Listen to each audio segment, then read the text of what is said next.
If you need to request a refund from PlayStation for a payment that has gone through, follow these simple steps to guide you through the process.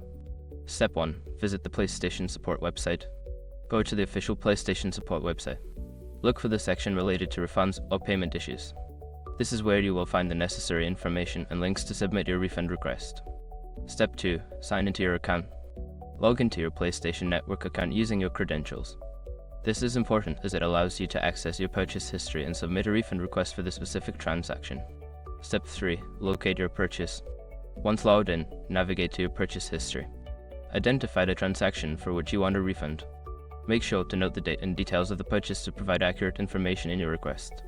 Step 4. Submit a refund request. Follow the prompts to submit a refund request.